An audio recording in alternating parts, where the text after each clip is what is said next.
What would you do if you lived a relatively comfy lifestyle without any real dangers and were suddenly told you have to leave it all behind in order to save it? All the dangers of the outside world you never had to confront are brought to your immediate attention in order to survive and help the people you care about. Seems almost like an analogy to the draft, I know, but in this case, I'm talking about Fallout. Specifically the first game. I know that question can really apply to any of them if you try hard enough. Shut up. Personally, I never got around to finishing the first game, though.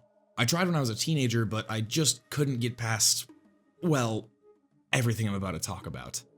I played Fallout 3 back in the day, and I couldn't help but think to myself, how do I get out of this place? Where do I go? What does over-encumbered mean? Why am I so slow? Who are these people shooting at me? Since then, I've gained a huge appreciation for Fallout 3 in New Vegas specifically.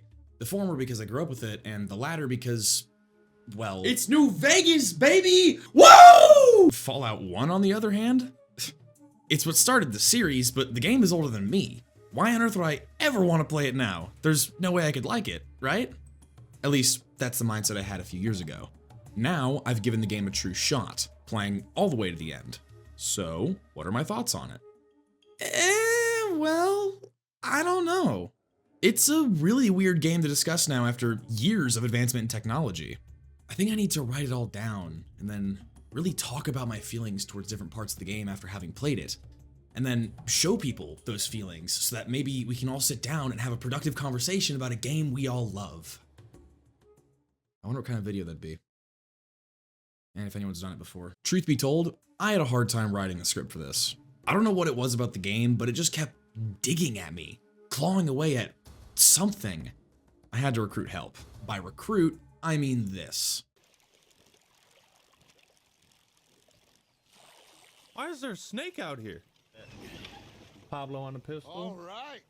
Tips for writing a script. Try to keep it structured somewhat and figure out what you want to say. And yeah, bullet points always help for thinking of things you want to talk about. Regardless, I hope you stick around to watch me play and talk about Fallout 1. If there's anything I've learned about OG Fallout players, it's that they love watching the Bethesda crowd waddle over and cry about how difficult it is. Oh, and before I forget, I decided to download the mod Fallout Fixed. If the name isn't obvious, it fixes issues with the game.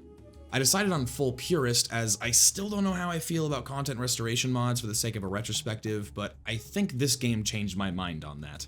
So please, grab some snacks for this, and I'll know if you don't because I'm in your walls. As always, I'm PabloOnThePistol, and I hope you enjoy taking a look back at Fallout. Feels longer every time. Oh, and spoiler alert. Booting up the game, I get a cinematic depicting the good old American troops keeping the peace after annexing Canada. Good on you boys for being true American heroes. No, not again! At least they showed an ad for Fallout Shelter right after, although I was really hoping it'd be for Fallout Pinball. As the commercial continues, the government gets greedy and the camera pans out to show exactly why the vaults in the ad were necessary before the TV cuts out and you're left with a few moments of uneasy silence.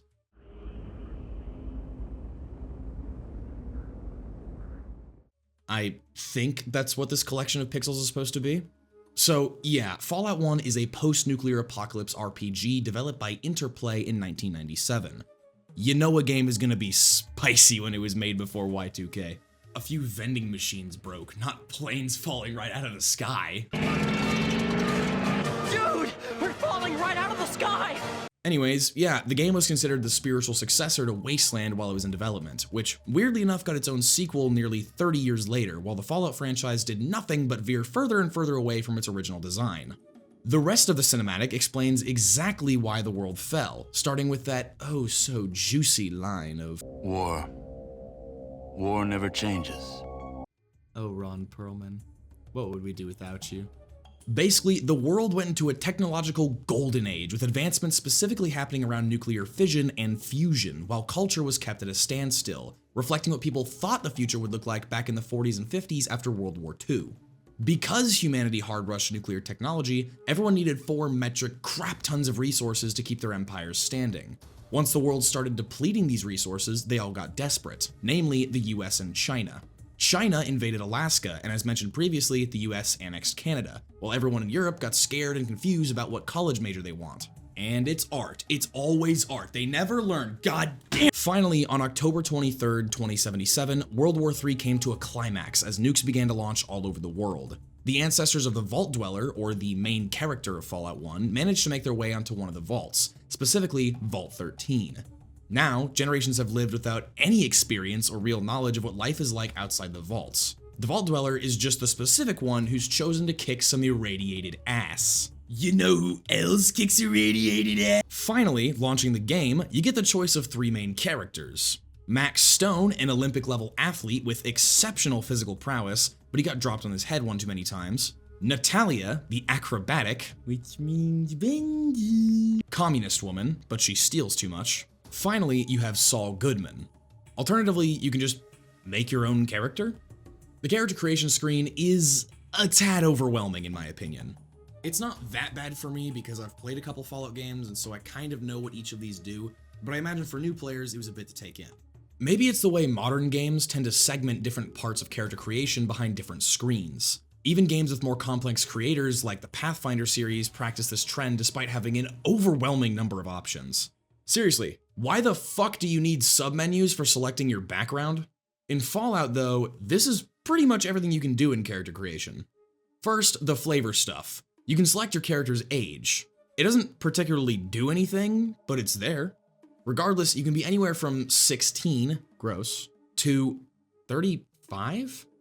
That's such a weird range. Don't get me wrong, if I'm sending someone out into the pure unknown, I probably wouldn't send someone over the age of 35. But 16? My dude just figured out about women. Let him cook. Anyways, you can also name your character as expected and select their gender. The former I'll come back to after completing the rest of the character. This middle section here isn't really customizable, it just shows what status effects you can have in your max health. The one below is also just a stat screen, giving you a little more insight into how your character is affected by their attribute points. Speaking of, the Fallout devs originally wanted to use GURPS, or the Generic Universal Role-Playing System. Due to how violent the game could be, they couldn't obtain the license. So they made their own system, called Special. It's quite literally an acronym for the stats themselves. Strength, perception, endurance, charisma, intelligence, agility, and luck. Most are self-explanatory. Strength affects how strong you are, perception allows you to sense things, and so on. Some things are important to mention though, like how strength affects how well you can wield any weapon since they all have a minimum strength requirement to wield properly. Luck affects how well basically any interaction will go for you. Agility makes you a badass on every front, and intelligence is important for anyone who wants good skill point investment. In the end, I chose to prioritize charisma, agility, and luck while somewhat dumping strength and keeping everything else average. I know charisma is a pretty common dump stat when compared to its sequel because, you know, it's almost useless in this game. But shut up. Skills are a bit more focused, allowing you to invest in specific weapons, passive, and active abilities. Pretty much all of them are self-explanatory as well. Some exceptions are First Aid, that affects how well you regain HP, while Doctor heals limbs and status effects. Science is about hacking shit and knowing shit, while Repair, it allows you to repair things that the science skill affects. Skills are affected primarily by your special stats and one other system called Tag Skills. At character creation, you get 3 of them. Tagging a skill gives you a little boost to the skill, as well as doubling the effectiveness of investing future skill points into that particular skill at level up. Did I say skill enough? As you can guess, this is very important. I chose small guns and speech relatively quickly and ended up also picking First Aid so I could heal myself better. Finally, there's traits. Traits are completely optional features you can take to give your character a bit of variety. They either make small, goofy adjustments to the game to make it more interesting, like making critical failures more common for everyone or enemies dying in the most gruesome way possible. They can also give you a good positive feature in exchange for a negative one, like giving you bonuses with one-handed weapons in exchange for worse performance with two-handed stuff, or by making you act quicker in combat in exchange for a lower armor class. It's a pretty neat system that allows you to either make the game more interesting for repeat playthroughs or help define your build even better. I decided on Small Frame, which gives me a bonus to agility, but I can't carry as much, and Finesse, which made me deal less damage normally, but my crit chance was significantly higher. In retrospect, I'm fully aware that I'm a dumbass for not taking the Gifted trait, which is considered busted by every metric, but bear with me here. With that, my build is done, looking something like this. Starting out, I definitely had the idea of playing the charismatic gunslinger who whips out 3 shots before anyone can even react, but only if their words fail first. Basically, the Arthur Morgan treatment. I had no idea just how wrong I was thinking this build could work, but dear boy, we'll talk about that. Finally starting the game after probably 10 minutes into the video, I get to see how... Oh, Jesus Christ. It's better than Fallout 3? I think? This is the Overseer, pretty much the leader of the vault. He tells me the water chip broke, which helps turn bad water into good water. No idea how this works, all I know is we need a new one. They have enough water to survive to the near future, but if I don't succeed, they'll die in roughly 5 months. The only lead I have is of another nearby vault that's 2 numbers above mine.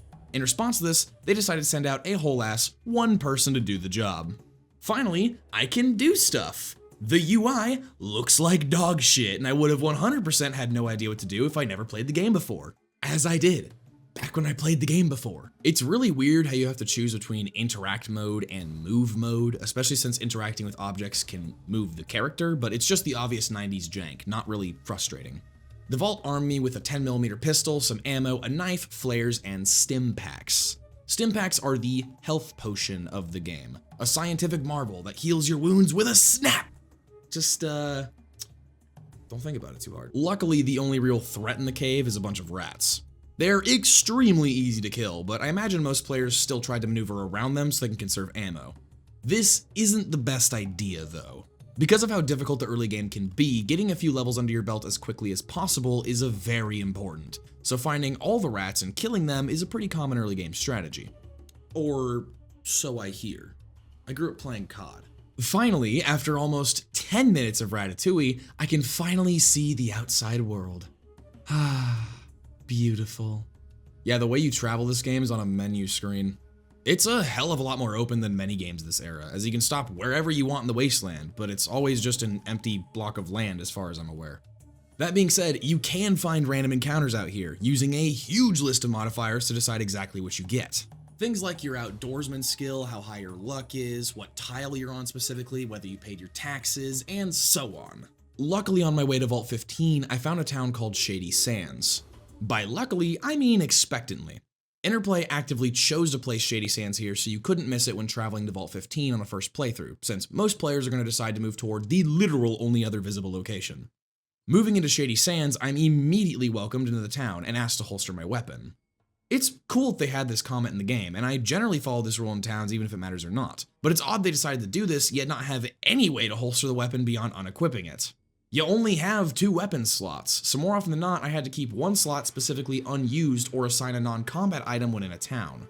Why they didn't just add a put away weapon button specifically for this is beyond me. Regardless, one of these guys is a guard and the other is a secretary or something. She's literally a tutorial bot. I traded both of them a flare for all their money and moved on. Ah, who's a good doggy? The town is pretty damn small, even with all these homeless walking around. There's a second map to the area with a farm and Brahmin pen, but there's quite literally nothing to do over there. Oh yeah, Brahmin are the very common 2-headed cows that everyone has. Consistent radiation mutations or something. All the bigger maps in the game had to be separated by a loading screen or 2 in order to save on your VRAM. I believe the most powerful card back in the 90s was the GTX 780, so dull shit. Many important NPCs have their faces shown by way of a clay model, I think, like Ol Aradesh over here. They do move as they talk, just like the Overseer did, which is cool for a game this old. These characters are also the only ones who are voiced, the rest of them are just text. These sorts of additions are always neat to see in games this old. I bump into a girl named Tandy and... no. Aw, come on! Yeah, so remember when I said I'd set my name? I forgot. I'm fully aware that I could just restart at this point, but nah. From now on, my character will be known as the legendary outlaw None. No, not that kind. Not that kind either. Just forget it. Well, at least Tandy's opinion of the town is actually pretty interesting. It shows you a lot of what it's like to live inside the head of somebody who lives in the wasteland. It all started when she was a little girl, and this... boring. I met up with a guy named Ian. He's a merchant guard for the hub caravans that got injured and started resting up here. After a while, Shady Sands became his home because his experience and skills were vital in the survival of the town. And I offered him 100 caps, and now he's dedicated his life to me. For reference, that's about 3 flares or a stim pack at this stage. Companions are usually one of the most important things I look forward to when covering a game, especially since their stories and struggles are one of the most interesting things in stories to me. So I'm happy to see it implemented here. But if you think the companions in this game are deep or intuitive, you're simply wrong. You can ask them simple questions, make them stand a certain distance away when out of combat, and that's basically it. They're restricted to like 3 weapon types each, which is fine. The problems start when they use those weapons. On you! You don't control them in combat, so half the time they end up shooting you or another target you didn't want them to, like another companion, or ruining your plans by running straight in and blocking the fucking door. They also never move in combat when it's not 100% necessary, leading to situations where even though they're targeting an enemy, they have a fraction of the chance of hitting anyone but you! Trading with them looks like this.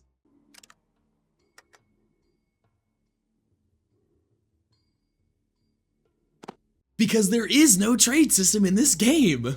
Yeah, if I wasn't told beforehand by someone who wasn't the game that you have to use the steal action in order to have them hold shit, I would never have figured it out. There's no way to move them if they block your path, so you just have to wait until they leave. Not to mention that the 2 sentences I wrote about Ian is literally all there is to his story. I understand the clunkiness of their implementation given the game's age, but they were handled just horribly in this game. I mean, other games would have them separated by class or faction or something, and while I get there's no classes in this game, there's still specific build paths you could have gone down. Spoiler alert, Ian is not the only dude who uses small guns. They all fucking do. No specific melee companion or big guns or even unarmed. I mean, there's a girl who specializes in throwing knives, but who gives a shit? You can also give her a submachine gun. While I do appreciate their appearance since I really needed them, sometimes I wish they'd just move out of the goddamn way. I got Ian though, so that's a good start. He's got a leather jacket and a 10mm pistol, so we're about the same for the moment. I'm told there's a rad scorpion problem around here by the leader of Shady Sands, so I figure it's a good opportunity to gain some XP. Running over there, I find that rat scorpions are just big irradiated scorpions, as opposed to rats, which are not just big irradiated rats, they're just rats. The rules of this game are bullshit. I'm so happy I brought Ian, because I get to find out exactly how bad my build is. I'm level 1, yeah, but I'm running with a low tier crit build. I do almost nothing to them when I finally do hit. Not to mention Ian gets 2 shots per turn while I get 1. Yeah, 1. Remember how I wanted to be a famous gunslinger? Can't do that when I have 1 less AP than max and still can only shoot 1 bullet per turn. Maybe it's because I'm so low level, right? If D&D makes you hit faster eventually with time and experience, maybe this will too. A high small gun skill might reduce the AP cost of shooting, right? Right? Moving on from Shady Sands, because the rad scorpions were killed, the day was saved, and an antidote was made for the scorpions that are no longer there. I'm ambushed by bears. Plural. Wait, mole rats? You know, I shouldn't be surprised. Of course, rats are the only thing that radiation didn't affect. Probably cockroaches, too. Vault 15 is crawling with both rats and mole rats. Everything inside is broken beyond repair, even the vault door itself somehow. All I find is a broken elevator shaft. A lot of modern day games would likely flap their eyelashes at you and say, "It's okay, you can play your way. You see that mountain over there in the DLC? You can climb that mountain, just buy the DLC," and let you use any number of skills to descend the elevator shaft just to show you that the power of love and friendship is true and that you're valuable and have meaning, like your wallet. Instead, you need to simply think and ask yourself, what would help here? In this case, it's literally just rope. Something I learned that's very irritating and happens all the damn time is initiating combat. When fighting creatures like animals, they don't really have the perception to notice me killing an enemy just a few hexes away. That means the game will go through 1 combat against 1 rat, transition back to normal play, and start it again immediately with another singular rat. Every time it does this, the game pauses for a moment to let it load the system, which becomes supremely irritating after a while. It doesn't break the game or anything, but it does hold me back from really enjoying the combat at this stage. Overall though, the dungeon is fun. Being so underpowered makes every find a total win, like a leather jacket or a hunting rifle. This isn't that plus 7% damage against armored enemies while they're crouched behind cover reloading style of upgrade. This is taking away 10 to 20% of all damage, doubling my armor class, and nearly doubling my potential damage output in one dungeon. It makes this whole endeavor feel worth it for the loot alone. Also, I got to level 3 in Vault 15, and this is where we get to the first problem of my build. Every 3 levels you get what's called a perk. It's an extra way to add a bonus to your character beyond skills in order to advance your power, not all of them focused on combat. Of course, given the way I've described none, I'm focused on critical hits, speed, and dialogue perks. Unfortunately here, I only have access to 5 different perk options, out of 14. Perks are only available if you fit a certain criteria of stats on your character. By level 3, only 14 perks are available.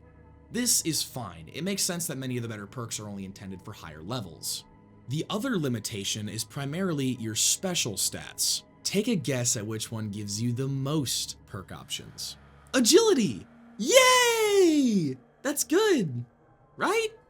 Well, sometimes there's more than one requirement, with the next runners up being intelligence, perception, and endurance. Guess which 3 attributes I left at 5 when 6 is the lucky number for most. This was an almost irreversible problem, but we'll talk about that later. For now, I got some information to find. Unfortunately, I don't find shit. Once at the bottom level of the vault, I'm told the way to the water chip is blocked by rocks, and I need to find another one. Unlike most RPGs, I'm not given a waypoint. My quest book isn't updated. I'm not told where to go. My only option is to figure it out myself, and I'm sure I could find some answers at the hub they keep mentioning. Shady Sands, and by extension Vault 15, are a pretty good introduction to the game. While there's nothing really grabbing my story-driven brain's attention by this stage, it's at least a cool introduction that lets you build your character a little bit, and also lets you decide whether you're going to keep this build or if you should just give up and restart by the time you get out of Vault 15. Heading back to Shady Sands for directions, I'm told Tandy was taken by raiders. I can barely handle mole rats, but sure, I'll save her from raiders. Oh, it's you again. Are you gonna get me out? Yeah, I got this. Well, what's your plan? I'm gonna fight him. You? Fight him? You gotta be kidding me. Listen, if you come up with another plan, let me know, okay? What do you want? Just let Tandy go, man. Funny. Look, I'm a fucking alien from Jupiter. You really want to test me today? Oh, shit. Yeah, you can take her, but come back in your day. Oh, that was great. Action, adventure. Anyway, if there's anything that I can do for you, you just ask. I mean, you kinda cute, girl. You wanna, bang till we're numb? Listen, but I like guys, okay? Whew, excuse me, I got stuff to do. Well, mission accomplished. Got a spear, I guess. Well, now is about the time I should actually talk about how combat works in general, because I got a real good taste of it here. I decided to head back to the Raider encampment and absolutely annihilate them.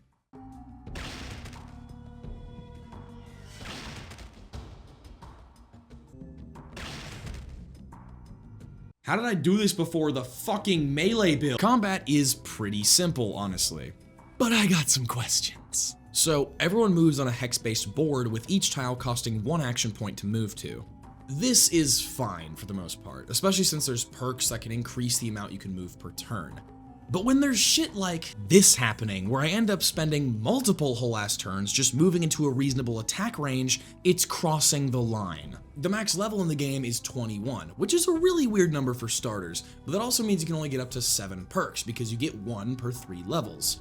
So you really think I want to spend a whole ass perk point on moving 2 extra spaces per turn? Attacking requires a certain amount of action points depending on the type of weapon and form of attack. Shooting an automatic rifle in semi-auto takes less action points than using it in full auto, for example, by 1 AP. You also have the ability to take an aimed shot, which also costs 1 extra AP to do, by the way. It allows you to shoot for any limb, the eyes, the cock, or other parts if they aren't human. Shooting for different areas comes with their own bonuses and drawbacks. The drawback is always having a lower chance to hit, because, you know, shooting someone in the crotch is a lot harder than the torso. But if you do hit, you get some pretty special effects. Take the eyes, for example, which will do a lot more damage if you hit. Crits do even more to specific areas than a normal shot, like forcing someone to fall over, blinding them, castration, instant death, and so on. So you could have an aimed shot like this, an automatic burst doing roughly 3 times damage at the cost of more bullets in a game where money, and by extension, bullets, are easy to come by, or save on 1 whole AP and do a simple shot, doing roughly 7 damage in my experience. There's also different ammo types, with things like armor-piercing versus hollow-point bullets, or explosive and armor-piercing rockets. Given both the examples I just gave, you could probably guess that one does more damage, but the other offers more armor penetration, and you're right. Not gonna lie, every time an RPG has different ammo types, I usually just ignore the system entirely. I just don't care to pay attention to which enemy I'm specifically fighting and then change my ammo every other combat. Maybe this is why I had a hard time enjoying my build, since every small gun has these ammo types, besides shotguns, which were my favorite. Or maybe it was the lack of viable options in the first game. Who knows? Melee in particular is weird though. Taking the knife as an example, you can swing or thrust with it, but it costs the same amount of action points to use regardless of your attack type? If I had to guess, swinging does more damage, but thrusting has more armor penetration, or something along those lines, especially since it's following the pattern. I couldn't tell you definitively, because the game doesn't tell you and neither does the wiki. Maybe the real-life manual that was required reading back then does. Luckily, I found it online, and there is no practical difference between swing and thrust. Look at that. It says it. Word for word. I also found out the vault costs $645 billion to make, the door is 4 yards thick, and they can hold about 1,000 people at max. So why the fuck did you only send one person? Reloading also costs AP, though it's nowhere near as much as firing. Maybe I've just shot a lot, but I feel like reloading takes a lot longer than firing just 1 bullet. Switching to your pistol is always faster than reloading, costing no action points to do. Wait, what? So it costs 1 AP to take a step, but putting one weapon away and taking out another is just a free action? Yeah, why is that weird? Why is that weird? And he's taking off his pants. It does cost AP to go into your inventory though, so you gotta plan accordingly. I guess it's the whole taking off your backpack thing that takes a minute, not slinging your weapon. Also, I think the game handles distance very weirdly. From what I can tell, the closer you are to your target, the easier it is to shoot them. As a general rule, this makes sense, but not when you're within kissing distance. Fighting an enemy at melee range with a gun is gonna be hard, but especially so when using a two-handed weapon, like a bolt-action rifle. So why the hell does my character have an easier time at touchy distance than, say, 20 meters? Armor choice is undeniably vital in this game, as it protects your body.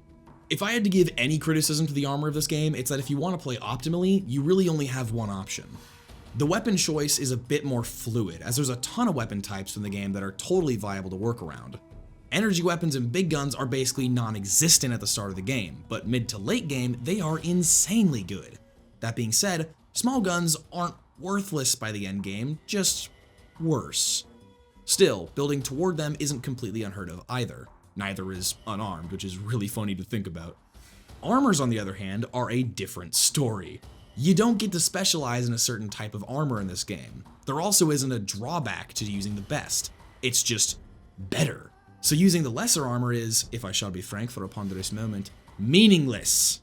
This means that no matter what, everyone's going to be using the illustrious power armor that hasn't even been mentioned yet because it boosts your strength and has the highest defense in the game. It kinda dumbs down the whole system, and I wish it had at least some drawback to its use, even something as simple as you can't sneak as effectively with it anymore. Also, all skills can go above 100%, including weapons? It's like having expertise in D&D. Is it really necessary? No. But goddamn is it fun to never miss. For most skills, it's practically pointless, but for weapons, it's insanely good. You see that guy over there? Basically wearing the PUBG butt pan, but all over?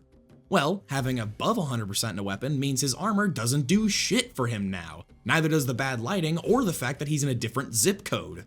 It's a bonkers way to structure skills, but I kinda adore it in concept.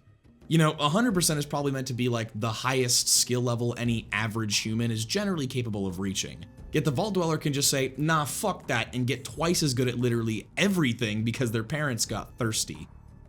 Alright, it's time for us to lock in. Game plan time.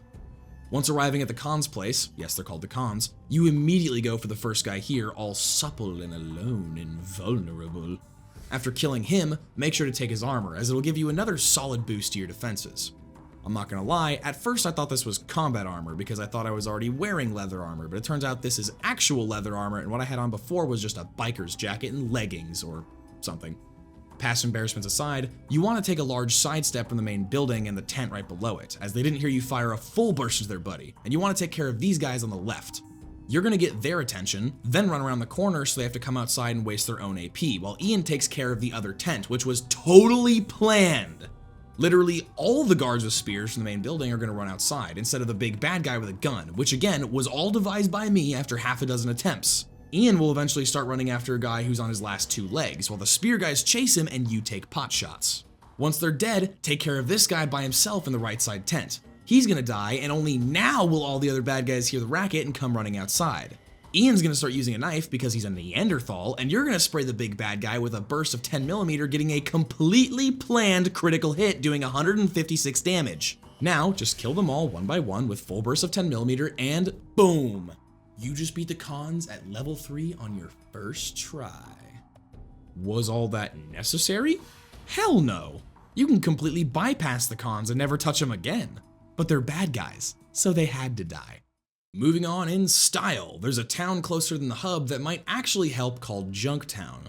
Junktown is this massive village, relative to Shady Sands, built entirely of spare parts and, well, junk. The walls are completely improvised, the buildings are just shacks constructed from sheet metal and cement blocks, and furniture built out of whatever they could find lying around. Junktown is the first place we've come across that actually has some semblance of the old world, with an official constable, hotel, bar, trading area, and even a casino. It's interesting seeing and getting to know this place, and watch as the social contract starts to take hold of the world once more. In small doses, of course. There's a sort of Cold War going on here between the lawmen who follow Killian and lowlifes called the Skulls Gang that follow Gizmo. Killian is obviously the mayor or sheriff in town, but Gizmo is a greater mystery. He's the owner of the local casino who just so happened to hire an assassin to kill Killian. In Killian's eyes, if the law just barges in and arrests Gizmo, it'll break the Bill of Rights. Instead, he wants to find a way to turn the public against him so they can kick him out without a revolution. Killian wants me to wear a wire and approach Gizmo as his next opportunity, outing him as corrupt and pushing the public to force him out. Maybe the whole very open assassination of Killian thing wasn't obvious enough, but regardless, it's a solid plan. Except the whole putting a trust in a stranger thing, which comes into play when you finally visit the casino. Approaching the absolute fat ass, he offers you a deal much better than Killian's, giving you the chance to turn Gizmo into the leader of Junktown. He wants to turn Junktown into an economic hub greater than, well, the hub, which he does if he takes over, just by much worse moral income methods. I also had the opportunity to just plant a bug on his desk if I wanted, but talking is always so much better. Returning to Killian with that confession, he's grateful and offers you a reward. I could have the shotgun I already own, the armor I'm already wearing, or a ton of stim packs. Of course I chose the stim packs because I got nothing. Just ban me now. I don't deserve happiness. Or a platform. Now, Killian is going to try and chase Gizmo and his dudes out of town, which might take a while, but he offers me a chance to join. My boy couldn't even get up from his desk to fight. Now that Gizmo is dead, well, I don't know. This got me no closer to my actual goal, and the quest just kinda ends. I can talk to this guy and say what's up, and that's it. No conversation with Killian or a real conclusion to the quest. Kinda anticlimactic, if you ask me. I did a couple other things while I was there, like, some angry dog, likely named Dogmeat, don't ask me how I know, I just do, is harassing some guy. He keeps approaching it and running away like a little girl after it growls, and it's really funny to watch, but I chose to just end his suffering and feed the dog. Now, he's my new meat shield. So yeah, I did that, and, right. There's this cannibal doctor here named Doc Morbid. Freaky name, which fits because he sells human meat, both here and at the hub as a sort of foreign delicacy, using the physically and mentally handicapped to do his chopping. Well, more like a 2-for-1 deal. I tried to turn him into the law, but it never worked. Yeah, this place sucks. I don't know if this is a common thing for many Fallout 1 fans, but Junktown is just kinda boring. I mean, shit, the biggest thing of actual consequence I did here was save Killian and eventually got off my ass and got a second human companion named Tycho. Tycho is from Nevada and used to be what's called a desert ranger. I think this used to just be a reference to Wasteland since all 3 games have you starring as a desert ranger. If they are the same, then they're remnants of the old United States Army turned wandering peacekeeper once the world went to shit. If they aren't the same thing, sue me, they aren't relevant till New Vegas. He's relatively unique when compared to the other companions in the game. Not only is he arguably the strongest, being able to use a sniper, having the best armor, and the highest health, but he's also the only one who can be locked due to player action. Both Dogmeat and Ian just need to be bought, either with snacks or coin. The last companion yet to be mentioned simply needs to be asked to join, but Tycho only joins if you save Killian, proving to him that you're worth traveling with. While Tycho is a cool reward for my good deeds, it's totally boring here. I was originally under the impression that this was all in setup for Fallout 2. Like, look at what Junktown turned into. Junk City, you know? But it's not even in Fallout 2 according to the wiki, so this just feels pathetic. Maybe I've been spoiled by modern day games where you'd come to the town, find something cool to take part in, like the situation between Gizmo and Killian, but then after find a couple other side quests to keep you busy. Maybe even branching out to other towns as a way to find more cool things to do. I mean, the game mentions other raider factions beside the cons, like the Jackals and the Vipers, all of which originated from Vault 15, but they never appear in Fallout 1. Just like how the cons are raiding Shady Sands, maybe 2 other towns like Junktown and the Hub could be dealing with their own raider faction. You could take this further and have the raiders get their own series of quests depending on if you're good or evil. Maybe a particularly cruel Vault Dweller could bring all 3 factions together into a sort of shadow money wizard gang that can help them take on the final encounter as an alternative to the normal questline route. All the while, the good Vault Dweller might be able to find a trinket on all 3 gang leader bodies, head back to Vault 15 and find some really cool and helpful endgame loot, or discover the 3 gangs and their competition are just a conspiracy and the 3 leaders were actually coordinating their strikes and meeting at Vault 15. That sounds sweet as hell to me, and could really spice up this town, but the only thing I found even close to that was Doc Morbid, and there's no way to legitimately deal with him in this game. You can't turn him or his dealer at the hub into the authorities. Trust me, I tried both in several different ways. Technically, yes, you can just kill him, but now you've got a reputation loss on your hands because you just killed the town's only real doctor. No cool dilemma over whether someone's crimes are really worth what they do in the wasteland, which would really fit this game's theme, but no. All you can do is blackmail the vendor. Oh right, reputation, I forgot to put that in the script, but it's worth mentioning. So yeah, reputation is a certain system in Fallout that does fuck all besides give your character a title. It's similar to something like Karma in the Fallout series after this, or something along the lines of a good and evil slider. Some titles don't even require you to actually have a good or bad reputation, it depends on other actions. And those titles are the most cool. But yeah, the only quest I failed to find here according to the wiki is the one where you try to save a prostitute from a crazy raider by either talking him down or shooting him, a boxing club you can bet on, and one involving an urn belonging to the bartender at the tavern. Maybe it's a normal thing that Junktown just isn't very fun. Or maybe, had I found those other quests, it'd be more enjoyable. But as it stands, I am so goddamn bored. Alright, maybe bored isn't the right word. We live in an age where there's countless things vying for our attention, and if I'm not enjoying a product, I may as well try to find one that I do. If it wasn't for the fact that I was coming into this game with the idea of a video in mind, I probably wouldn't have continued here. Because this is the exact same stopping point I found the last 4 times I've tried playing this game. I mean, shit, I have over 40 hours in Fallout 1 and only beat the game once in just under 20 hours, so it's not for a lack of trying. Fallout 1 right now is entertaining, maybe for the wrong reasons, but entertaining nonetheless. It just feels like there's no real focus to the game. It has a main plot, but nothing is particularly interesting about finding a MacGuffin, so as of this time, I'm just trying to do whatever I can to get invested in something. The plights of Vault 13, Shady Sands, and Junktown weren't especially gripping. Hopefully, a lot of this gets fixed as we move on to our next location.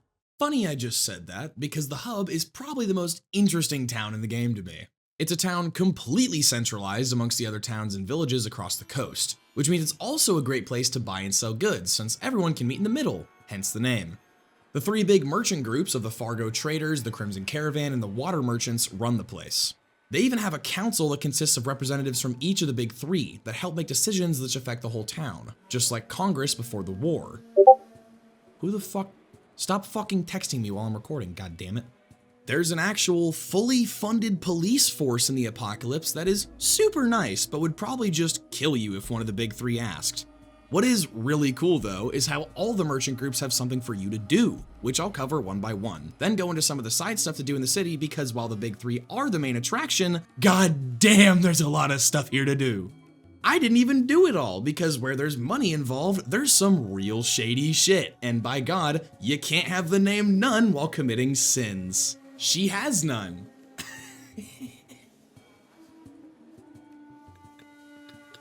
Starting with the least important one that I think is the only one in New Vegas, so who really got the last laugh? The Crimson Caravan. They're stupidly excited about getting people killed and offer you a job working as a caravan guard. Technically, you can be a guard for any caravan, but the Crimson Caravan has the highest pay and chance of encountering bad guys, so if that's your thing, go for it. The loot from raiders is probably the most worth it, but if you want an extra 600 caps for your travels, then be my guest. But caps are so common, it doesn't feel worth my time to do Radiant quests. Hell, one gun is worth more than a full trip. Moving on to the Fargo Traders, which sounds stupid. What do you guys think we should call our company? Well, we go pretty far to give people stuff, so maybe the Go Far Traders? Tommy, that's stupid! But they have a big mystery on their hands, one that's been damaging their business in mysterious ways. Mysteriously. Their caravans went missing and now you gotta find them. The most interesting thing about this quest though is the danger. Everyone keeps talking about this big mysterious creature called the Death Claw. It's rumored to be 20 feet tall. Teeth as big as you. I've fought mud crabs more fearsome than you. Razor sharp claws the size of your arm! I didn't do it. Alright, let me explain. So, there's this guy you're supposed to talk to called Harold. He's a mutant that's completely screwed beyond belief, but he has some nice stories. Stuff like how he was alive before the war, left his vault, became a trader, launched an expedition to a nearby military base that turned out to be the source of a ton of mutant creatures. Standard old guy mutant stuff. You're supposed to ask him about the Death Claw, then he'll tell you to shoot the eyes, then you go talk to another guy who takes you to the Death Claw cave, and I just never did. I don't even know where the dude was. The only reason that I know about this is because I looked it up on the wiki later, so that's cool. Finally, the Water Merchants. They tell me this nearby town of Necropolis might have a water chip since they refuse trade for water, which nobody in their right mind would do nowadays unless they had their own source of it. They also offer a way to increase the amount of time you can go looking for the water chip. In exchange for 2,000 caps, or less if you're a charming little cupcake, the Water Merchants will take their first trip up to Vault 13, then start trading with them for more trips. This can get you an additional 100 days total, which is supremely helpful. If you haven't noticed though, I literally don't care. I've only used about 30 days out of 150, so I'm completely fine. Not to mention, they just said Necropolis is promising, and it isn't that far away. It's a pretty cool option for those who are pressed for time and understandably don't want to restart their save file, but not for me. Alright, I need to highlight this because it is vitally entertaining. There's a guy crying in the corner of the merchant district because his farm was taken over by raiders, and he needs someone to take it back. I offered to help, expecting to be able to do it at any time and just come back when I get better gear, but no. Bro, no shit teleports my ass over there immediately. There's 7 whole-ass dudes in there with guns, so you know what that means.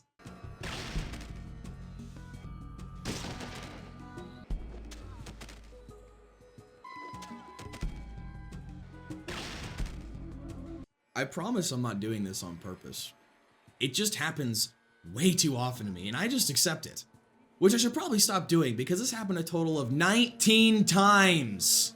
Every single time, the exact same thing happened. Dogmeat and Ian would bum rush their asses inside and shoot whoever they saw first, but the enemies did the same. If they saw me first, they pursued me without remorse until they physically couldn't, like someone standing in their way on their turn. Also, some just wanted to target me because so every combat turned into me standing outside, taking on 2 or 3 of them, Dogmeat 1v2ing people with guns, and Ian taking on the rest, no matter where I went or who I shot. Instead of a fun and tactical combat, it turned into a grind where I had to pray to RNGesus in hopes of getting some good shots while the enemies failed to hit me. Clearly 20th time's the charm, I guess. But it's okay, because I learned a whole lot of good stuff here. Covering them quickly, you can kind of trick the AI in long corridors by taking a shot and then hiding behind cover, wait for them to waste their turn moving, pop around the corner, and do it all over again. And trust me, I did this religiously in the endgame. I initially thought you had to have a stim pack in your hand to use it when in combat, but I learned for practically no extra AP, you can just go into your inventory and use all the stim packs you want instead of just one. Send Dogmeat in, every time. He'll just tank shots for a few turns. I know you can't actually force him to do that, but he does it every time, without fail, so who cares? Yeah, so Blood gave me a better pistol after, which is neat, and it was also apparently one of the best small guns in the game behind sniper rifles. Which is why I decided to sell it? I don't know, man, I never saw that thing again. By the way, bartering is so fucking annoying. You remember how I talked about stealing from my companions to get their stuff? Yeah, you still do that, but now about 20 times in a row to get all their stuff and sell it. But did you think you could just sell it all in one go? Sometimes, depending on how many guns you have. Guns are worth a stupidly high amount in this game, which makes sense, and thank God I learned you can just type how many caps you want instead of having to click the button over and over again, but traders only have a certain amount of caps on hand. What's the problem? That's realistic. Well, what isn't realistic is that their caps just keep respawning to the same exact amount. Every time you finish a trade with someone, their caps just go back to the original amount. So why the fuck isn't it just unlimited? You think that's bad though? No, no, no. What sucks even worse than that is when you have all the companions and have to sell shit for upwards of 20 minutes at a time. Having to steal, then trade, then steal, then trade, then steal, but oh wait, Tycho didn't want to fucking stand still, so now I gotta chase his ass all the way across the street and breathe. Breathe air. All right, it's over. You don't have to do it again until the sequel. All right. Bottle caps. So there's not always things to trade around here. So this part of the world down in good old California. Wait, we're in California? Fuck. So in the Southwest United States, they've settled on using bottle caps. Why bottle caps, you ask? Probably. In your head, at least. If you've somehow never played a Fallout game. Trading was originally done using water since it's such a scarce resource. Water is very heavy though, and there's many problems with using water as a currency. So eventually the merchants at the hub decided on bottle caps as the form of currency they'll accept in place of water, like an IOU, due to them being practically finite and having no other purpose. I mean, you could just manufacture new caps, but at this time it would take far more resources than it's worth. Does it make sense? To me it does. Probably the only one though. Heading to the basement of the Maltese Falcon, the local quick sloppy toppy establishment has you encountering Decker, who... So, you're looking for a job. How fortunate. I have one that needs doing. Holy shit. How'd they get Captain Anderson and that guy who kept yelling Ramirez from Modern Warfare 2 to voice act in this shit? He's a crime boss that wants me to kill a certain merchant who isn't playing along. Instead of helping the guy, I chose to help the law, because they said, I'll pay you 1,300 caps if you help us kill him. Yeah, sure, buddy.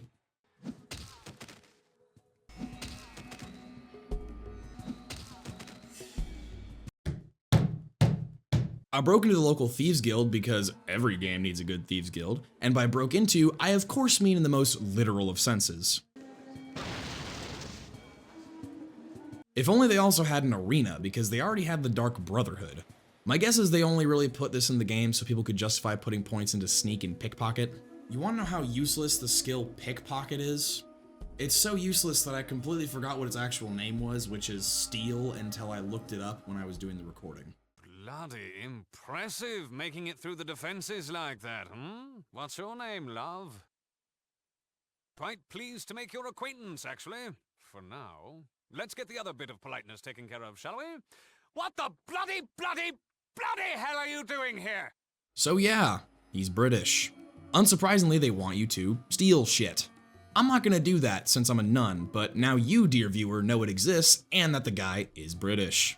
That was a message to the 3 people watching who have never played this game and clicked on the video for some reason. And if you don't understand, that last bit is a threat. Some of the random stuff I found lying around. There was some weird religious group going by the name of the Children of the Cathedral who were very mean to me. They just want to convert people and kill those who don't. Sounds like religion for sure. What do they believe in? Peace, unity, the holy fire. The slums had some shops like the drug guy and the better gun guy, both of whom I bought a lot of stuff from, but don't tell Mr. Mackey that, oh shit. I saved some stranger and he said he was part of the Brotherhood of Steel, so that's cool. Like I mentioned before, Doc Morbid's guy is here, but of course I can't turn him into the law because all they care about is Decker. No, I mean like the one from Lucifer. A corrupt banker giving out loans at the low rate of 10% daily interest decided to attack me for walking in, so I got all his money. A cop was literally standing across the street. Guess they knew he was a dick. I also apparently forgot to take care of the Skulls gang that followed Gizmo back in Junktown. Their care has been taken. The hub is a much better representation of what Fallout as a series could offer in terms of content size. There wasn't anything here that was particularly boring. The only thing that comes to mind is the guy who wanted you to clear raiders from his farm, but even that was interesting for me because it was easily the most intense combat challenge the game offered by this point. Bullshit, but interesting bullshit. Still, there were really no interesting plot points besides the idea of the Deathclaw, or gripping characters besides maybe Harold and maybe the British guy. The main plot felt like it was taking a back seat. And by the time I finished the hub, I finally realized why I felt so neglected by it. It's because you are. Nobody fucking cares about your problems out here, only if you can help them. And hopefully for free. Hitting Necropolis next in search of the water chip, I found out it's a city full of ghouls. Oh, shit, right. I haven't really talked about that. Ghouls are irradiated humans. That's all you get. That's all you ever learn about ghouls. It is kind of funny that they literally named the zombie city after a graveyard, and I have no idea if Harold is a ghoul or not. I think he's just another kind of mutant, but they do kind of look similar. Maybe he's a mutant ghoul or something. Anyway, humans who are given a full dose of radiation, whether slowly or quickly, become ghouls. Ghouls start to lose their skin as it becomes scabby and pus-filled and gone. In return, their bodies age much slower, and I think they need less food and water to survive, but that could just be my Bethesda knowledge talking. So once I get too irradiated, I'll turn into one of those guys, right? Nope. This part is never really clear on whether you turn into a ghoul or not. Originally, I think it was a cross between radiation and FEV, but I think original canon is it's just completely random whether you turn into a ghoul or not. So, Necropolis. They're all ghouls because there's a vault below the actual city that malfunctioned, quote unquote, and the vault door wouldn't close, so some radiation got in, ghoulifying the entire population. From there, more ghouls found the place because most people feel uncomfortable living next to this. Something that is interesting, though, is the fact that they're immune to the effects of radiation. But only kinda. If they get too much radiation after they ghoulify, they become feral, making them more or less zombies. This ticking time bomb effect is also what makes people scared of them, because one day, they might just attack. The surface of Necropolis isn't too exciting, but underground, that's where the real party starts. And I'm gonna let you in on a little secret. This place is a fucking maze. Multiple different areas, both above and below ground. The surface can only be traversed through the sewers, and you have to go up and down ladders to really get anywhere. The layout of this place would literally look like a Sideways 3 with more steps. Anyways, below ground, there isn't much besides the Ghoul Conclave. They're hiding from the asshole ghouls upstairs who play their music too loud, but unfortunately, those lads also control the water around here. There is a water chip, but the ghouls need it to survive because their water pump broke. So for now, I need to find that chip. But if I can, I guess I'll be quirky and repair the pump too so I don't have to murder a whole town or anything. After experiencing the movie Flushed Away for the first time, I managed to find the water pump without talking to the ghoulies being controlled by Set. Yeah, the dude's name is Set. There's some new friends at the water pump. They're the kind that'll take you to see their older brother if you ask, and beat you to death if you don't convert to Mormonism. They're called super mutants, and they're nothing to be screwed around with. Big, green, and a little slow on the draw, super mutants pack an absolute punch with energy weapons and explosives that are like nothing I've faced to this point, and some pretty chunky health pools too. They're a difficult fight, but not impossible. I don't know a whole lot about them yet, but I must admit, they are intriguing. The pump is in sight, but my character can't fix it because I need more parts. I spent so long looking for these, backtracking through the sewers, talking to the bad ghouls, and killing them because they're mean, and even finding the vault I mentioned before. It's inhabited by glowing ones. They're ghouls that get so irradiated that they glow and produce radiation! Who am I kidding? This shit's magic at this point. I get that sci-fi tends to have shit in it that would only be described as magic, but normally there's something in that world that doesn't exist in ours that you can actually use to bend your disbelief. Kind of like Element Zero in Mass Effect. Radiation ain't that deep, dog. It ain't gonna turn you into a glowing zombie. And don't even get me started on the fact that radiation heals ghouls. So yeah, running deeper into the vault, I managed to get my hands on the water chip, and the glowing ones went from being okay with me as long as I don't touch them, to full-blown hostile. Understandable, I did steal their shit.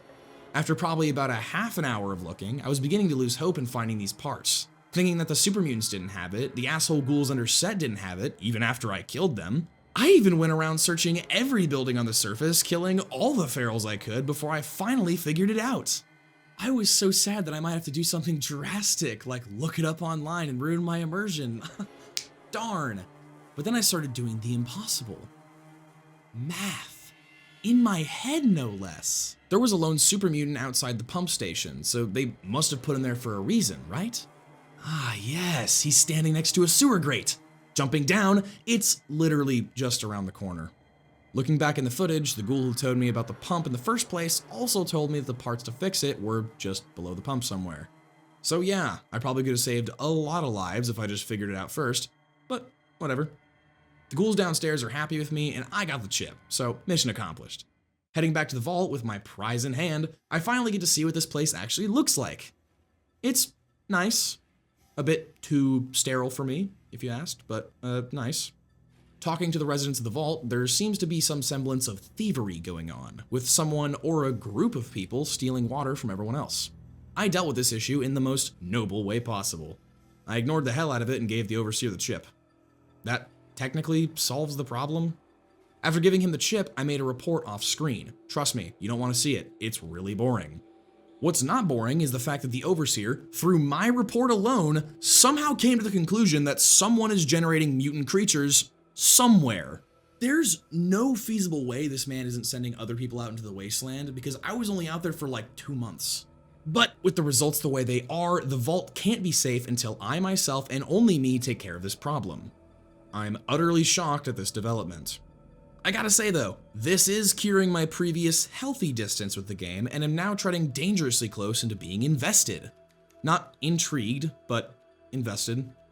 Honestly, I don't know why the game spent so long getting to this point. It spent a solid amount of time getting to this mutant plotline, which is way better than the water chip, I might add. It was kind of like some sort of a slow burn effect.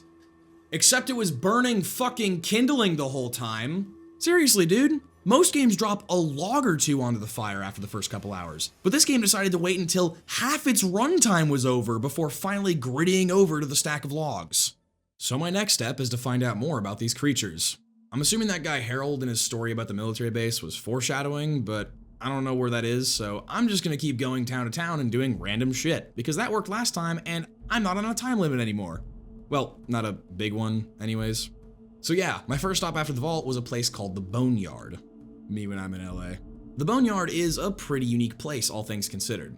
Instead of one town segmented off into several parts, the Boneyard is a bunch of smaller communities spread out across the LA area.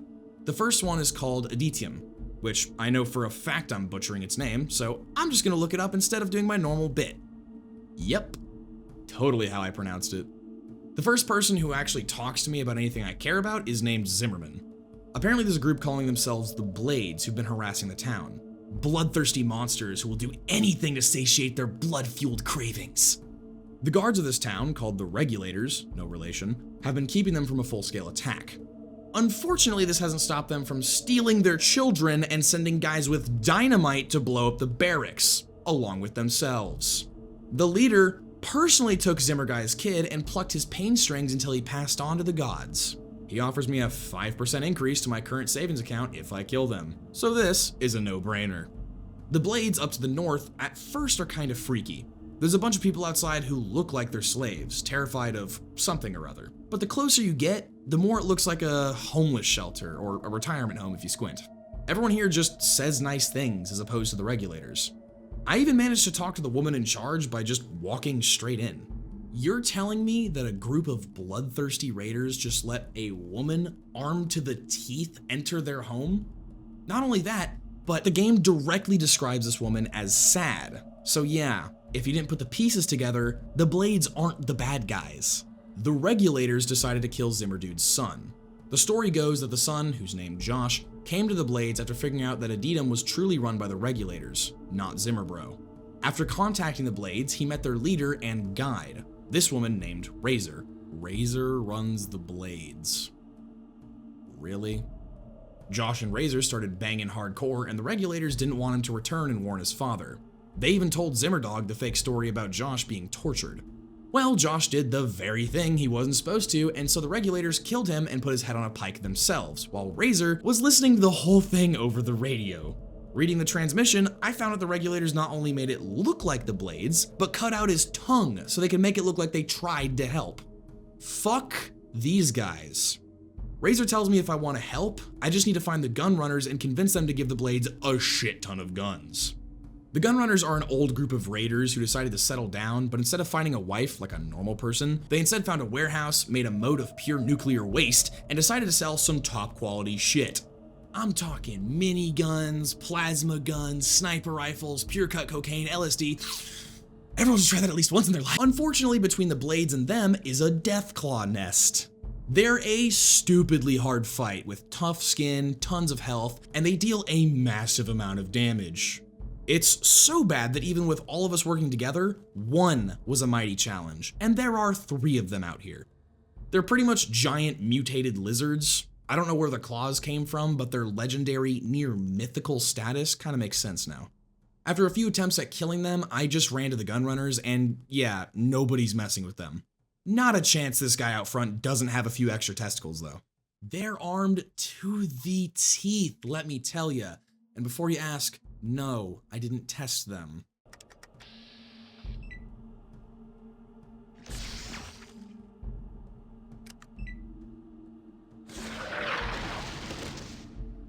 Well, it turns out in order to get the Gunrunners to agree to supplying the Blades, they want me to kill the Deathclaws that keep coming back. The nest below the building has a mother Deathclaw who keeps laying eggs and making more children. Who's making sweet, sweet love to her? I don't know. There was no father. Trying to make my way back, it turns out every time I load the area, it spawns me just close enough to a Deathclaw to be spotted, meaning I need to do the exact same thing I've been wanting to avoid since the Raiders. And the other Raiders, banging my head against the wall. Long story short, I eventually sucked RNGesus off enough that he let me live, but this is where we get to the other big problem with my build. I chose to fully invest in small guns. I know, I'm low level, I shouldn't be able to defeat the Mother Deathclaw, I know. But hear me out, that's not my biggest problem. My big problem is that I have the same problems from the beginning. I still only get 1 attack per turn and do very little damage. I have a higher chance of critting and basically no way of missing, but doing no damage is really messing with my mojo. While my special point allocation did play a role in this, my biggest issue is my traits. I picked some god-awful ones, and there were so many others I could have picked that would have made my life so much easier. This is something I can rectify in the sequel, as I know my way around better now than when I started, but that doesn't help me now. What does is that I know exactly what to do, but in order to get the full story, we need to take a detour. So, a Town scientist who spends his time crafting bullets using reused casings named Miles, says the hydroponics farm isn't working and they need new parts to fix it. Seems familiar. Well, it's fixed now. Don't worry, the quest isn't important. What is important is what both Miles and the town blacksmith named Smitty can do for you after you help them with the hydroponics farm. For some ungodly reason, Smitty knows how to mod a plasma rifle, while Miles knows how to reinforce power armor. To explain power armor real quick, it's pretty much a powered exoskeleton that increases your strength and allows you to wear steel armor as thick as a wall. So yeah, power armor is good, and really only one faction in the game has it, that being the Brotherhood of Steel. I'll get to their questline later, but long story short, I got the power armor from them eventually. Miles can reinforce this armor to be even more protective than the standard power armor, which is already more powerful than anything else in the game, meaning this is just objectively the best. I already mentioned my grievances with armor, but it's nowhere near my irritation at how Interplay managed weapons in this game. You know how in most games, when they have different weapon categories, they each either have their own use or at least are balanced? Within reason? Well, not in this game.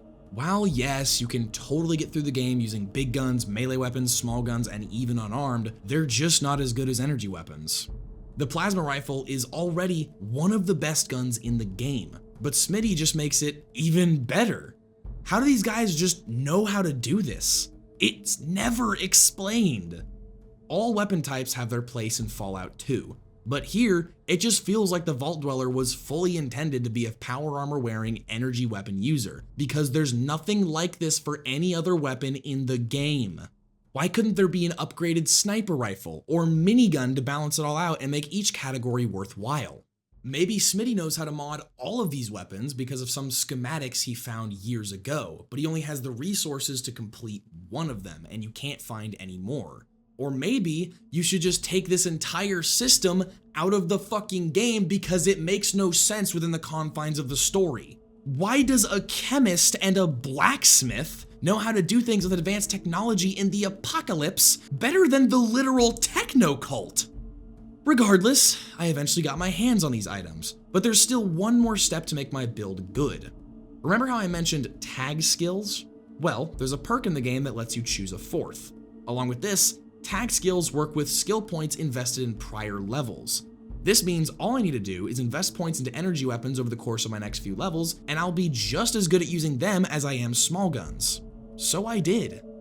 These 2 upgrades and 1 change fixed just about every problem I had with my build, giving me enough defense to survive the wasteland despite my average endurance, and allowing me to deal more damage than I ever could with small guns.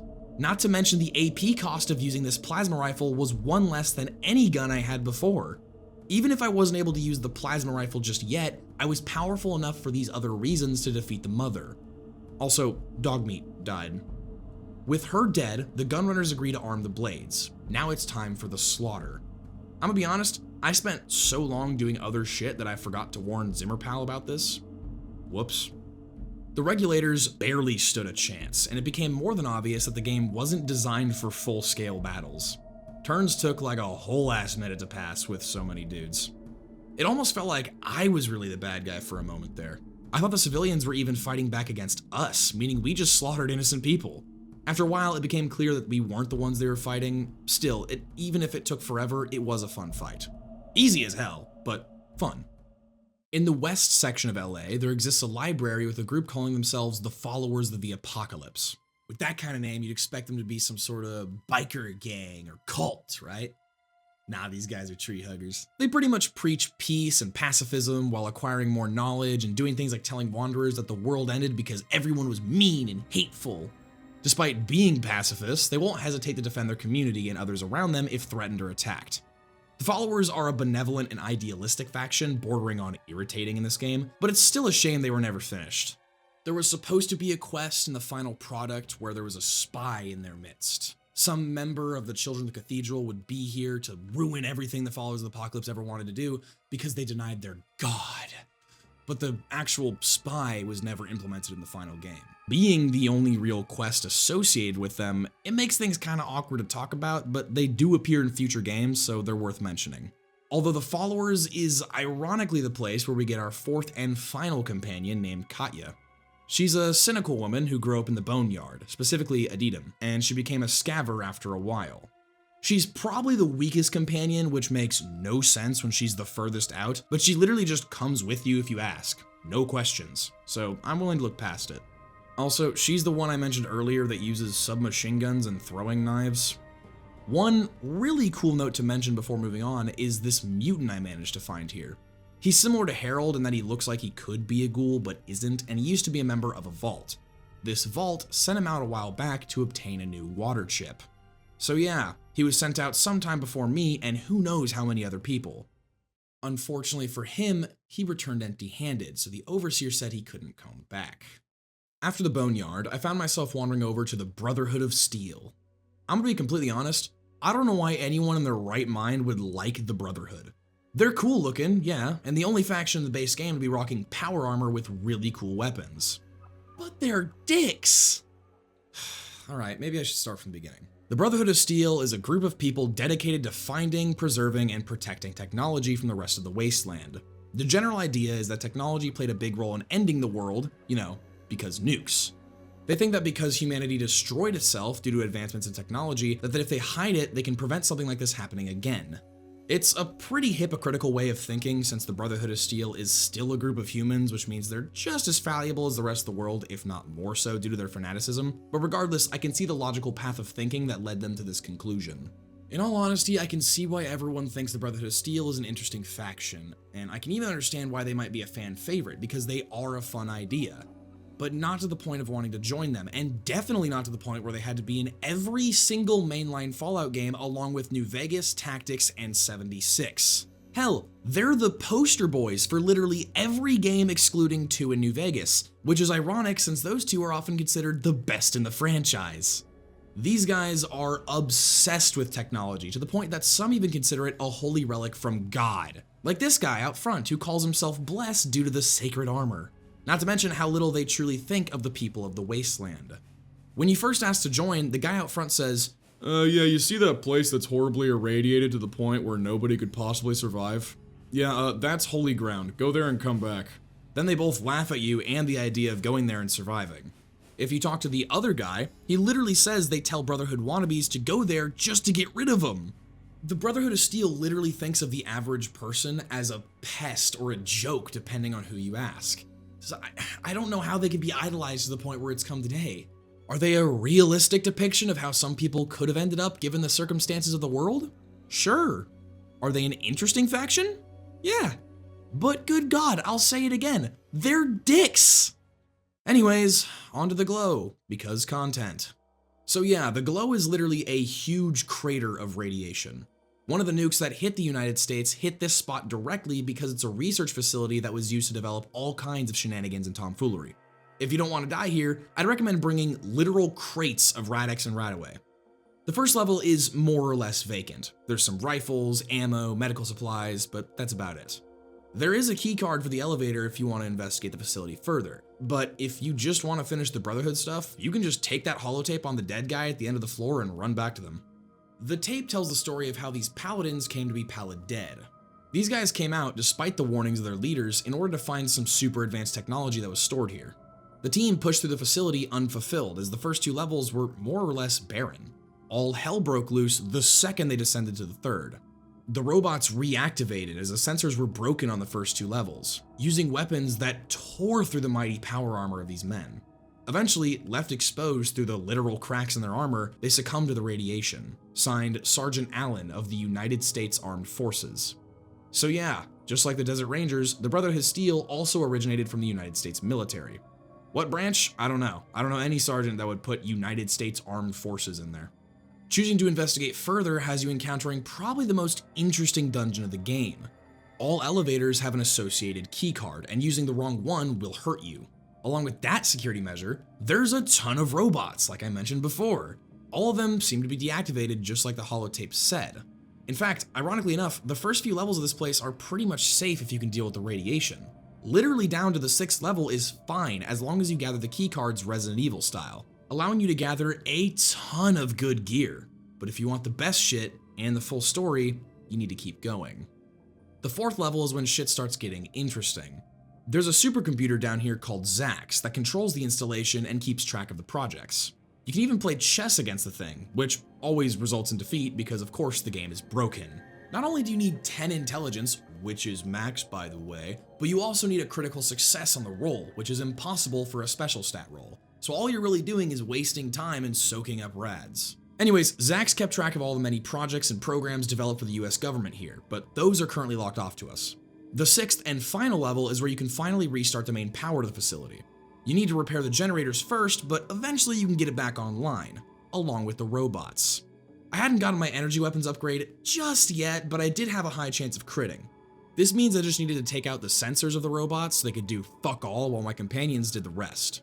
Finally, I can get to the meat, potatoes, ham, and cheese of this place and discuss the projects done here. This is the facility that many of the modern militarized laser weapons come from, manipulating light waves until it could punch through steel. And it's also where the current T-51B power armor comes from that the Brotherhood of Steel still uses today. The most interesting, and plot relevant, being the FEV, or Forced Evolutionary Virus. What started as a project that was designed to combat Chinese biological warfare had some serious side effects. The biggest being the newly formed quad helix DNA structure, as opposed to the dual helix we have now and the triple helix in Assassin's Creed. Initial tests on plants show that the quad helix structure from the FEV was allowing them to stave off infection and radiation, leading to the project heads believing that the virus could be the next step in evolution, hence the name. As they continued tests on creatures like rats and rabbits, they noticed that certain tissue like muscles and organs were increasing in size, along with an increase in general intelligence.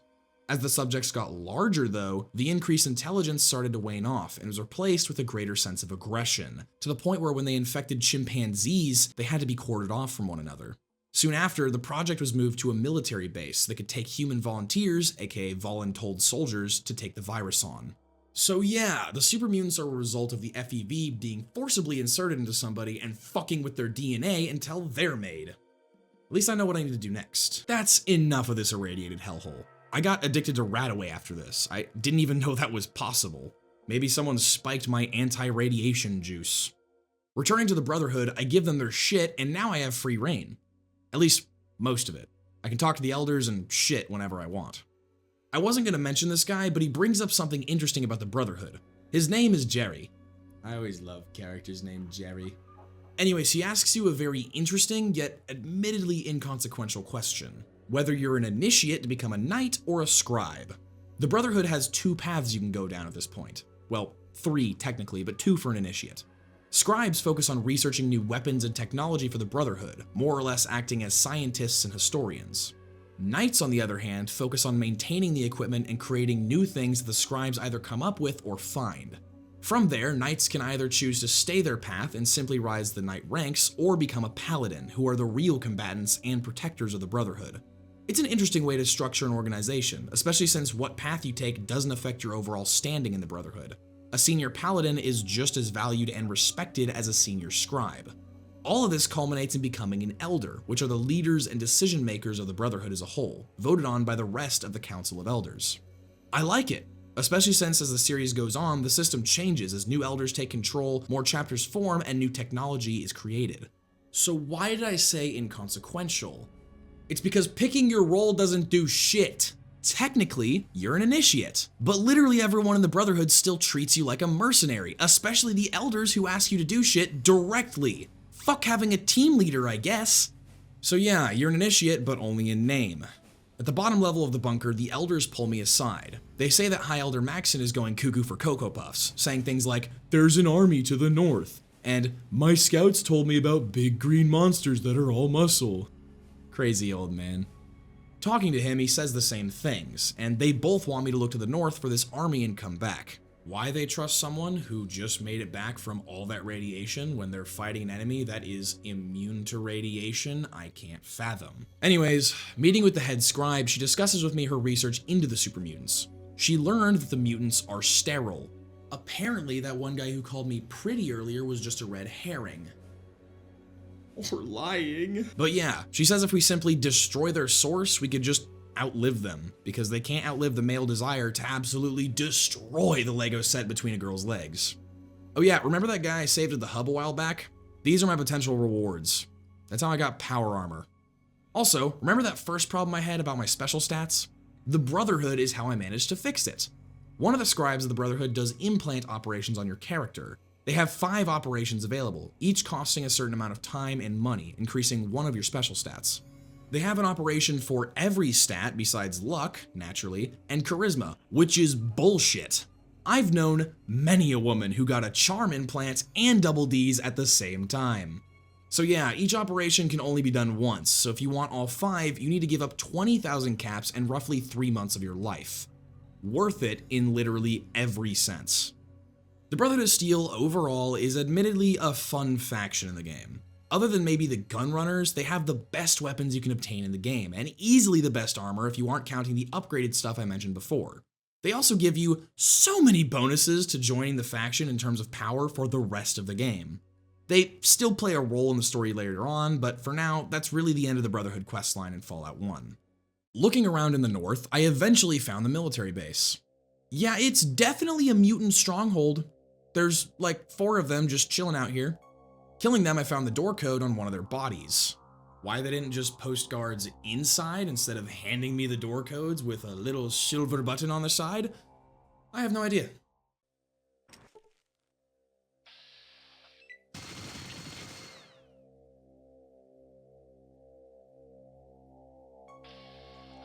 Oh boy.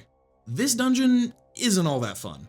There's these force fields here that block just about every path, though through very simple deduction I found out the yellow ones are impassable and the orange ones just hurt like hell when you walk through because they're damaged, I guess.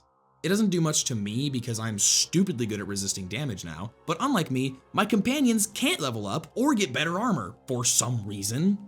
For the most part, I just left Ian and Tycho here for the whole dungeon because I didn't want them dying on my watch. Oh yeah, and Katya died too. What irritates me the most is you can totally just turn off the force fields for only a couple seconds with a high enough repair skill.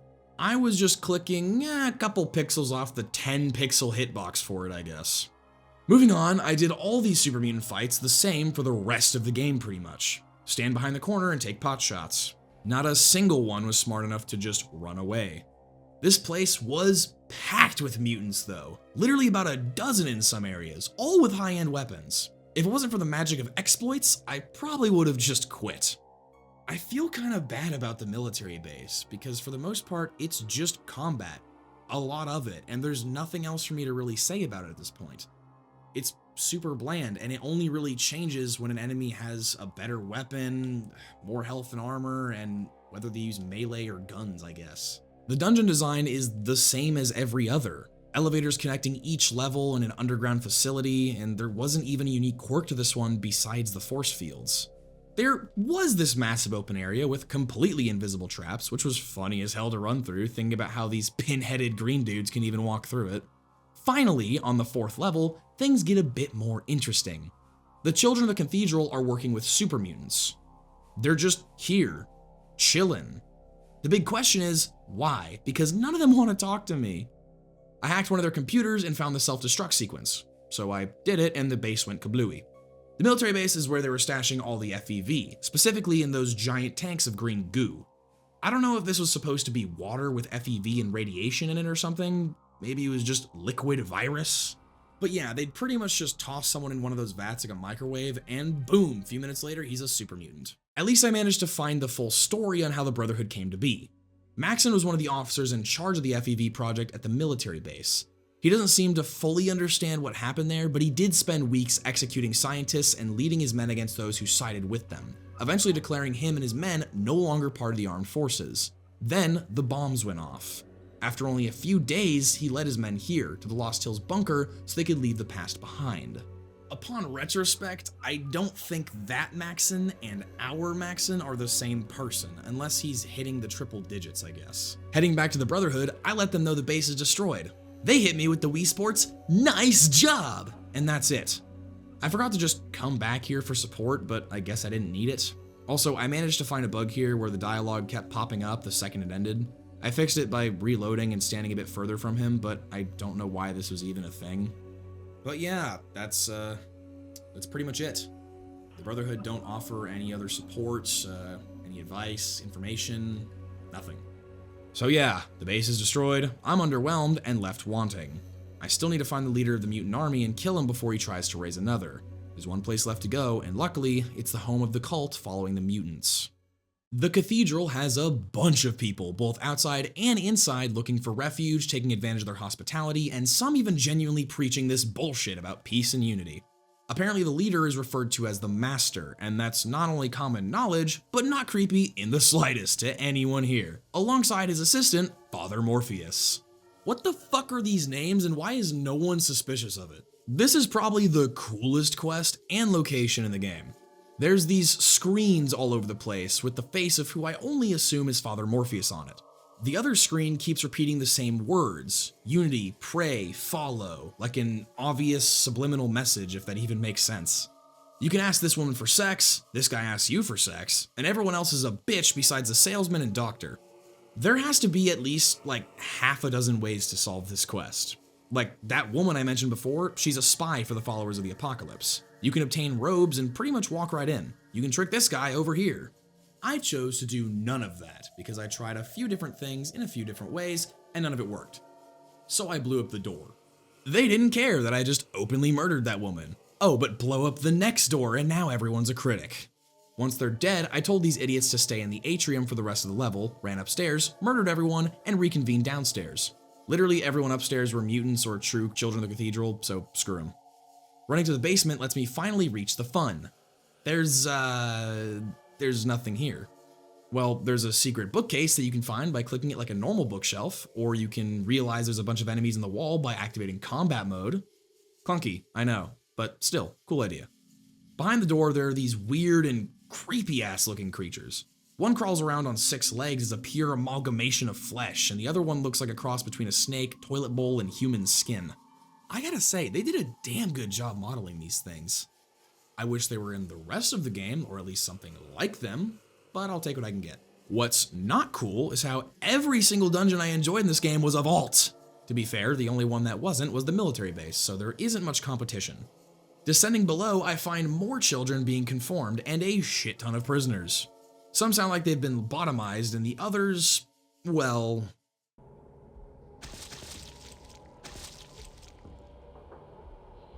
I'm scared to find out what these robots do. You have several different ways to deal with the Master as well. If you either manage to trick the mutants downstairs or kill them and have a high enough science skill, you can just hack the computer on the bottom floor and set a nuclear warhead to blow. Why the fuck do they have this? I don't know. Alternatively, you can just confront the Master himself. Walking down the hall toward him, the hallway itself starts attacking you. It calls to you, pleads to you, and eventually starts attacking you. The asshole mutant flesh even tore my eye out, lowering my perception to 1. The Master is easily the most interesting character in the game. He devised the whole mutant plan, he looks like this creepy asshole, and talks like this. So what shall it be? Do you join the Unity, or do you die here? Join. Die! Join. Die! He's mainly interesting to me personally because I heard about him hours before I even heard about him. Wait. This isn't even something I noticed while playing. It's only when I went back in my footage and realized that I found a file about the Master before he became the Master in the military base. Remember how Harold went on a mission there? Well, he wasn't alone. The Master is one of his friends who went with him named Richard Gray. He managed to fall into one of those FEV vats and started forming into this. After a while, he noticed the effects taking place. Limbs being grown out of nowhere, intelligence growing at an alarming rate, and an innate desire to create more mutants, as well as expand himself. He could take other people and add them to his biomass by force, absorbing their flesh and their minds. After he finally managed to find a few new people to dunk into the vats, he wanted to create a place where he could do his work without having to move and build a community, one that would spread his message of peace and unity to the world. Sound familiar? The Master started the Children of the Cathedral without many people knowing, and they accepted his benevolent virtues without question. He is the Holy Flame. The FEV in his body and mind have blinded him though. Even with such expansive intelligence, he can only see the potential.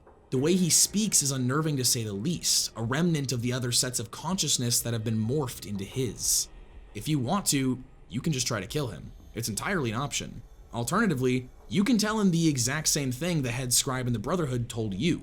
He tries to tell you his plans, how the mutants will inherit the Earth and all humans will either join under the banner of unity or die. The problem is, they're all sterile. You can ask him to question the mutants themselves as proof, specifically the females, and he'll come to the same conclusion. Ha! Told you so. You will pay for what you have done. Pay. Done. Asshole. It's almost sad, in a way, how he depressingly realizes that everything he did was for nothing. The Master isn't a good villain because he's so threatening or creepy. He's good because you can see where he's coming from. The madness set in after being forced into his new form, and he genuinely believed this was the only way humanity could move forward. A new race immune to the effects of the new world. It's a touching way to end the game. Ah, shit, I gotta grab these two. Laura! Laura, run! There's a bomb, Laura! No, Laura, no! And that's it. With the base destroyed and the Master defeated, Nun's quest is over and she can finally return to the vault. You know what happens next. The Overseer gets jealous and afraid that everyone will want to follow in my footsteps and leave the vault to become adventurers, eventually killing potentially the last truly safe place on Earth. So I'm banished, forced to endure the wastes until the end of my time. You have the brief opportunity to kill him if you please, or you can be forced to do it if you're evil or choose the Bloody Mess perk. It's a sad way to end the game, but it's also one of the only morally gray situations my characters found themselves in from the beginning. The ending slides, as all Fallout games do, tell you how each faction fared due to your actions. The mutants retreated. Literally everyone got a happy ending, besides the raiders who got fucked up, and everyone lived happily ever after. Except none, of course. Well, the followers didn't because that broken quest I mentioned was the only criteria for their good ending, and neither did the hub because turning in Doc Morbid's human meat salesman is too. Can this game get any more broken? No, you know what? Don't answer that. I'm playing with a mod that fixes the game. Fallout 1 is a confusing mess. There's a ton of good stuff here, like the Deathclaw, FEV, Brotherhood of Steel, character choice, the Master and his whole plot twist at the Cathedral, the way everything seemed to be connected once you reach the end. But dear God, there is so much wrong with this game. I'm not under any spell. I'm aware there's a dozen ways to play this game and solve many of the quests, but it all felt off. Maybe it was the quality of the writing or the gameplay or the first few hour impression, but something just felt wrong. Did the devs just run out of time or really not see anything else here? I mean, literally every place I went to, bar the hub, had zero content in it. Each location usually had one primary quest and one or two secondary quests that were always underwhelming. Take the Brotherhood, for example. No scouting missions to find technology, no investing yourself in which ranks you want to acquire, no characters to invest yourself in besides maybe Maxon. I just can't understand it. I mean, the devs had to have run out of time, right? Don't get me wrong, I always prefer quality over quantity, but this just feels like neither. Yes, the tone is consistent and feels unique. Yes, there's a lot of interesting ideas. Yes, there's a lot of ways to build your character, and yes, I was fully invested by the end. But that's only half of it. The combat feels barely passable, repetitive, and unbalanced. Half the quests are go here, kill/grab that, with most of them being boring as hell. Fix my pump, steal that necklace. Thanks for walking into this random building in the hub and freeing my initiate. Thanks for killing the rad scorpions. Thanks for whacking me off. I'm just tired of it all. This game has a cult following who claim it's one of the best RPGs of all time. Yet I've been uninterested for a lot of it and underwhelmed for nearly everything besides the second half of the main quest. For every design choice I find good or interesting about the game, there's two more that's questionable or downright irritating to me. Maybe I'm playing Fallout 1 wrong. Maybe this is a you had to be there situation and the game was so revolutionary for the time. Maybe I'm focusing on the wrong parts of the game. Maybe my experience with the Bethesda games is souring my taste of this one. Or maybe the game just isn't for me. I was originally under the impression that Fallout 1 was to Fallout 2 what Baldur's Gate 1 was to Baldur's Gate 2. A trial. Both initial entries were much shorter, more focused experiences showing what the developers could do given the right tools and time, but ultimately overshadowed by their sequel, expanding on what each game built. A sort of Fallout 1 ran so Fallout 2 could fly situation. And I'm not sure if I'm wrong or not. Many fans enjoy the first game more than the second despite its flaws because of what the game tried to be and accomplished. I just can't see it. Would I recommend this game to anyone? Fuck no. I probably won't ever play it again. Given what I've heard of Fallout 2 though, I'm excited to try it. I'm not sure what that says about Fallout 1 though. I had fun. Really. For how much I ragged on this game, there were a lot of parts I enjoyed and wished I recorded my initial reactions so I could share them too. Maybe that's just something else to think about for future videos. Discovering the Wasteland's secrets, learning how to build a character in this system, and wandering the Wasteland more vulnerable than I ever have before was fun. Everything surrounding it wasn't. Fallout 1 is a rough game. It takes a very specific and particular kind of person to really find enjoyment from in today's day and age. I'd like to think that I enjoyed it, but I'm more conflicted about the game than I ever have been. Maybe Fallout 2 could rectify the feelings I have towards Interplay systems today. For now though, if you like what you saw and you want to see more, subscribe.